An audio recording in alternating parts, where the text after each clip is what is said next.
What is going on, everybody? Happy Wednesday.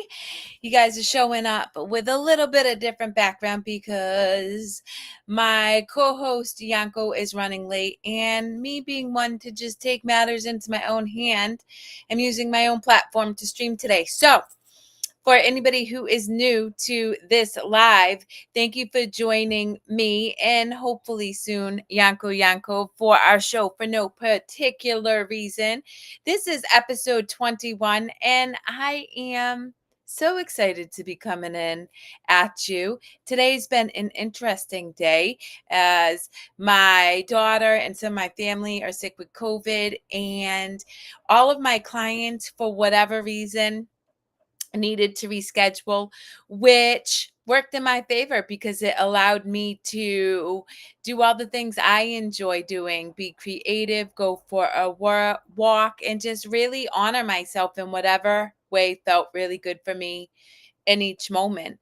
And guys, that's life. That's what we are supposed to be doing, is not having these expectations about what life needs to look like or how things should unfold. When you truly learn to tap into love for yourself, love for just the experience we're having as a human, then things really kind of unfold perfectly, um and in ways that are meaningful and supportive for you. And so today I had anticipated talking to Yanko about two topics that have come up for me over the course of the week. And until he joins me, and when he joins me, I will jump right in. I'm curious, guys, how often do you cry and let yourself cry? And I ask that because earlier today I was overcome with emotion and cried on my meditation, whatever it is. It's not a mat, it's a Afghan that I have rolled up.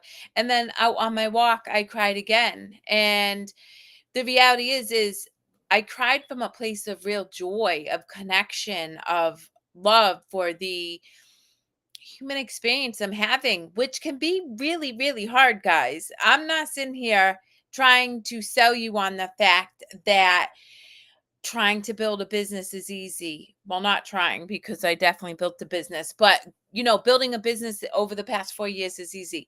Being a single mom of two teenagers, easy. Giving up all your assets, easy. It's not. It's hard. And yet who you become in the process is worth crying tears of joy for. And really celebrating, because I truly love who I am. And if asked, would I do it all over again differently? I would say a resounding no, because all of the experience I've had up until this point have led me to become the person I am today. And the person I am today is somebody who I admire, who is courageous, who is resilient, who can stand up in the face of adversity and discomfort. And I wouldn't be able to say all those things with an emphatic confidence if I hadn't gone through all of my experiences up until this point, right? And so my question that I pose is, how often do you cry? Do you allow yourself to cry?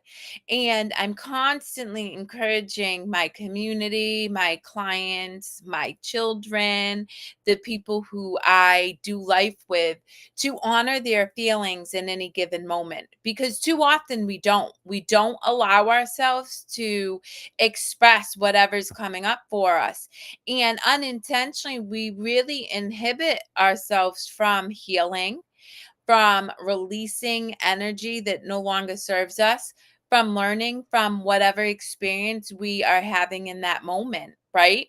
And so this is my call, my challenge to you guys is, why is it you don't allow yourself to feel your feelings if you don't? And what could it look like if you did? So sure, you may not be at a place where you're comfortable enough to express yourself openly on the street while on a walk like me, but if you recognize that you need to let yourself express your feelings, whether it's rage, whether it's tears, whether it's laughter, whether it's sadness, whatever.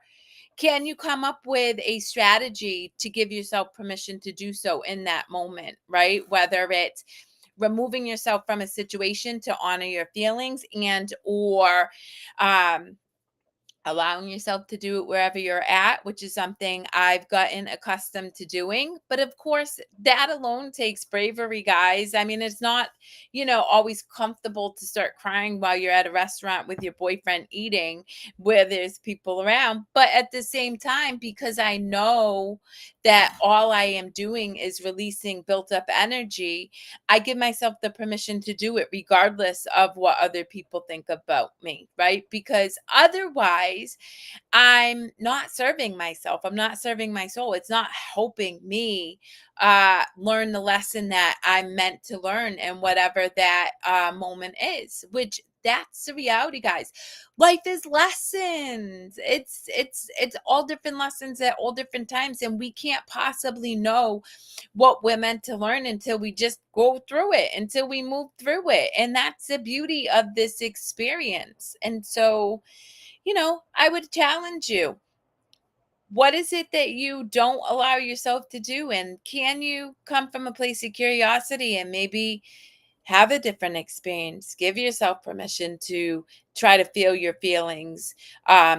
Do the thing that you need to do. I don't know. Who knows where it will take you? And I can tell you wholeheartedly, who I am today is not even remotely close to the woman I was 5 years ago, not even remotely. And so I encourage you, if you come from a lens of curiosity, you never know what you're going to experience in showing up and allowing yourself to be open to new possibilities, new experiences, and new expansion, new growth, new healing, right? The second topic I want to talk to you about today, that I really wanted to dig in with Yanko on, and maybe he'll jump on, maybe not. Either way, I'm good at talking to myself. So here we go. So I recently watched the movie One Love, the story about Bob Marley. Now, anybody who grew up with me, meaning my 6 siblings and my parents, know that I killed the album no, not One Love, Bob Marley Legends. So Bob Marley and the Wailers Legend. So it was a compilation of all his perceived greatest hits, right? Killed it. I can sing every song on that verbatim. And at the time, I just loved the vibe. I mean, if you listen to the album, it is fuego. I mean, you're going to jam out and have a good time. And I always knew, obviously from the lyrics, that Bob Marley was connected to source, love, energy, whatever it is you want to call it, that feels right for you. But I didn't really have a good understanding of just how tapped in he was to oneness, to us all as a collective love, rather than believing that we're individuals, until I watched this movie. And so I'm watching the movie and loved it. Loved it so much that I obviously am sharing it with my community, and also shared it with my boyfriend, and have encouraged other people to watch the movie. But I since have been listening extensively to his music, not only from Legends, but Exodus too. And I had like an insight, right? Which is, there's a lyric that says, "Can you be love and loved?"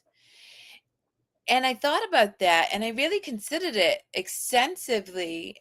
And I realized I show up as love. I mean, anybody who really knows me or watches my content knows that I show up as love. I show up uniquely me, and in doing so as love. And so if I have your contact information, I guarantee you've gotten a random message of love dropped into your messages at one time or another. I really strive to show up as love for myself, meaning honoring my emotions when they come up, honoring my experience, just being true to, you know, myself always, because when I'm true to myself, I am love. We are love, right? But then also, can you be loved?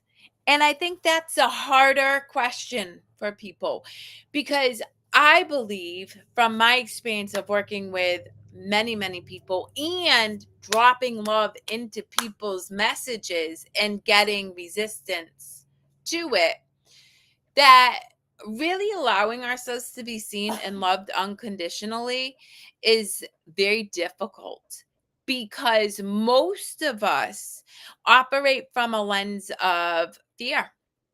And what do I mean by that? Fear meaning, why is Kerri reaching out to me? What's in it for her? What is she trying to tell me about myself? What is she assuming about me, right? There's all these stories we make up about receiving love rather than just accepting the experience, right? Rather than just accepting that somebody offers you a genuine smile and truly appreciates being in your presence, even if it's just for a single moment at a grocery store, at a restaurant, in a line, or offering you a free coffee while you're in line, right? We're grateful, but really, guys, that's love. And so often I hear people say that they're open to love, but honestly, if you really ask yourself, it comes with condition, right? More often than not, people have a condition or an expectation around how somebody needs to be or behave or act in order to be loved or receive love.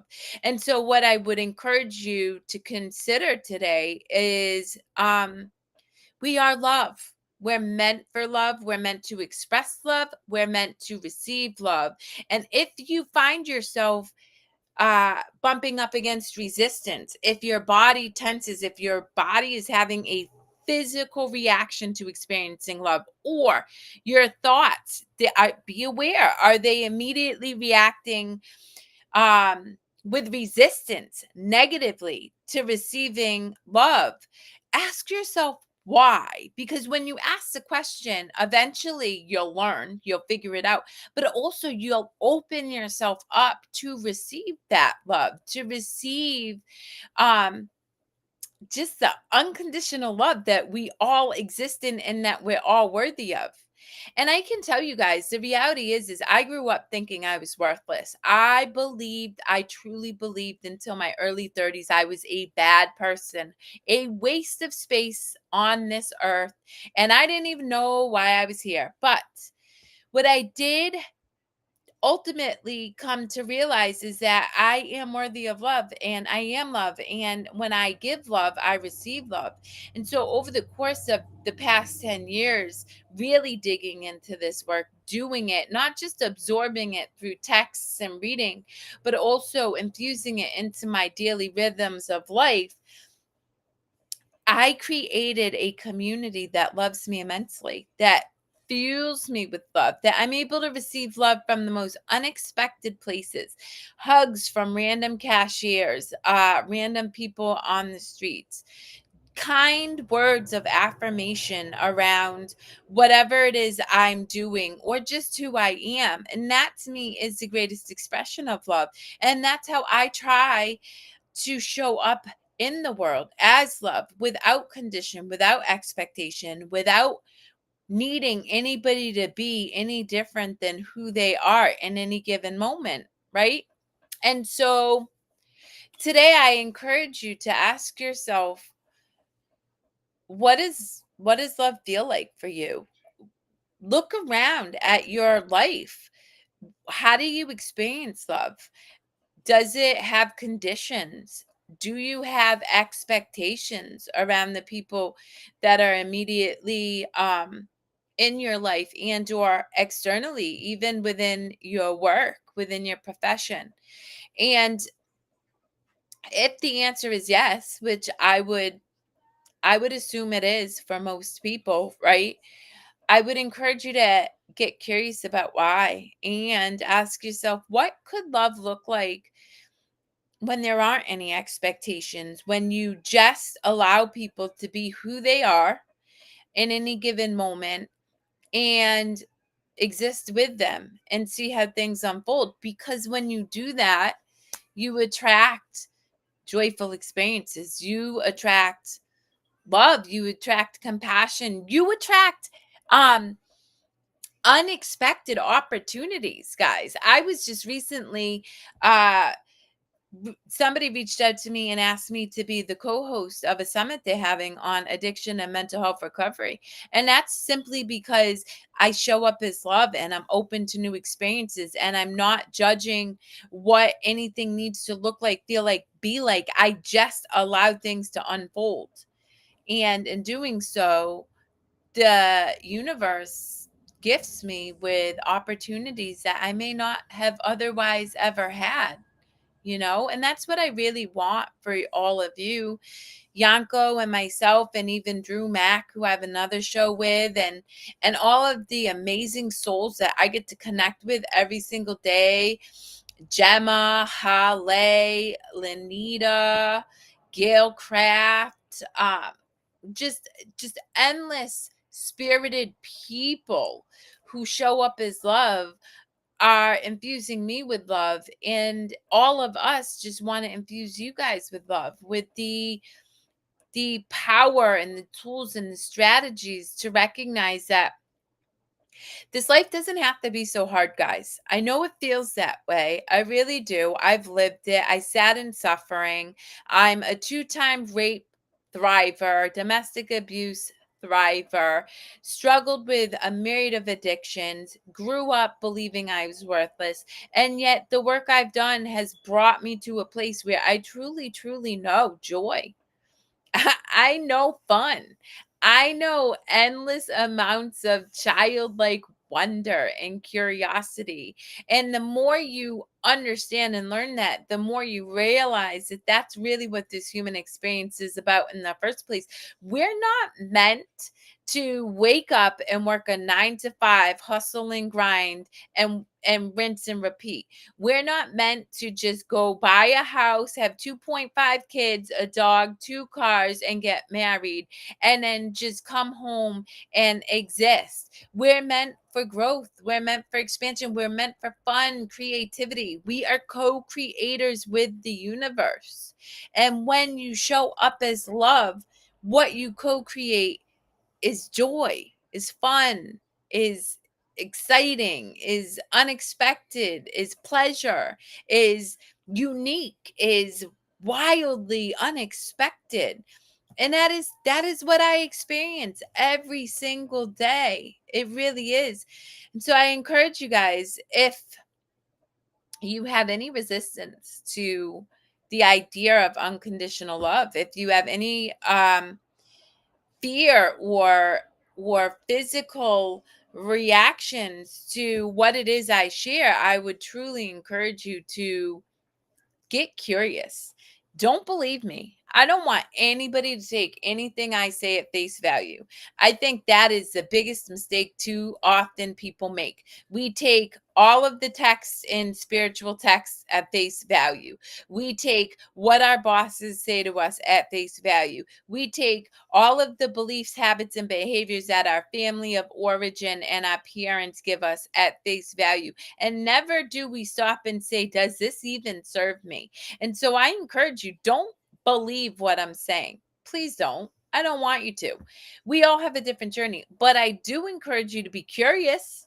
I do encourage you to be open-minded and maybe experience something that you might not have otherwise experienced because you did remain curious, because that's real.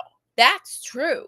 And I know from my own lived experiences, from doing the work every day, from showing up and being unwilling to play small, to live in fear, to do things the way everybody else thinks I should. I know that the universe got my back because the universe has proved it to me over and over and over again. And so don't listen to me. Don't listen to Yanko. Don't listen to Drew. Don't listen to Gail. Don't listen to Gemma. Don't listen to Deepak Chopra. Don't listen to Eckhart Tolle. Don't listen to Jesus. Don't listen to Buddha. Don't. Follow your own guidance. And in doing so, the life you will experience will be one you cannot even begin to put into words because it is that magnificent. And with that, I have children at home with COVID. And since my coworker is not here to partake in this banter, I'm going to jump off early and leave you with this. I love you all so immensely and truly that my heart and my cup is overfloweth. And I really do hope that if nothing else, if you sat and watched this, you get curious and learn how to love yourself as much as I love you.